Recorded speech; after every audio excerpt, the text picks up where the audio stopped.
Hi, my name is Jessica Mooney, and I'm a fourth grade teacher in Arizona and a grad student at Grand Canyon University.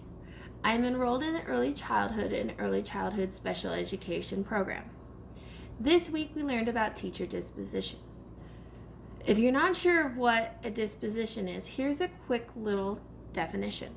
A disposition is a person's state of mind about something and their character. Specifically for a teacher, it is their values, commitments, and professional ethics that lead teacher behaviors towards others and affect student learning, motivation, and development. Now, I'm going to be talking about some teacher dispositions that I possess, some teacher dispositions that I need to continue to work on, and also some teacher expectations and how I already meet those expectations. Since I've been teaching for 7 years, I may have some more dispositions than those of a first-year teacher, but that is because I've been working on them and I continue to still work on them. Some dispositions I already possess are: I am fair with my instruction so that all students can be successful. What this means is I use multiple ways to instruct the same content. I have confidence in my students and their abilities, and I believe that every student can learn, they just may learn in a different way. I also have respect for diversity of others while also building a sense of community and long-lasting relationships with parents, students, and other colleagues. This shows that I care.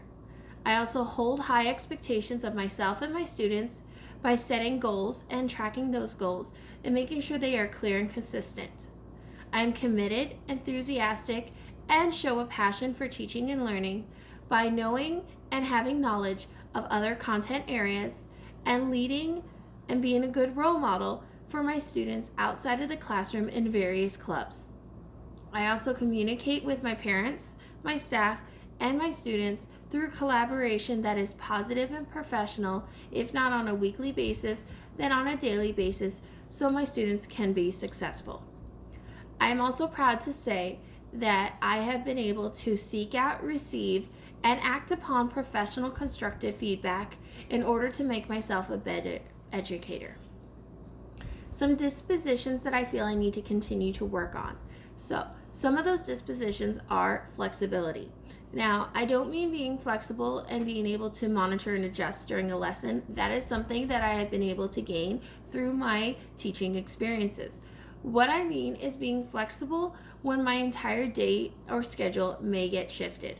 This is something that I need to understand and be able to deal with and go with. Oral communication and written expression. So, I tend to get nervous when speaking in front of my peers or my colleagues. So in order to work on that and get better with that disposition, I have been doing professional development presenting on my campus. What this means is when we learn some new content that has to do with education in the field, I go ahead and I present it to my staff of 60. This has made my stress level when presenting in front of adults and peers myself easier. Some expectations of the professional field that I need to have, and I already do, and how I meet them are: I need to have some personal qualities to be a good teacher. Some of those personal qualities and professional qualities are integrity, punctuality, and reliability. I also need to have some more than advocacy for children. Collaboration. This is something you need to be able to do, and I do it on a daily basis through collaborating with parents on apps, phone, email, and also through letters home.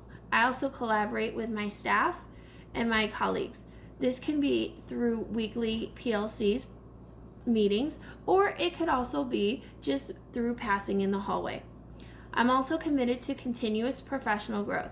This is me seeking my feedback and acting upon it. This is also going to weekend professional developments and also enrolling in different programs to better myself as an educator.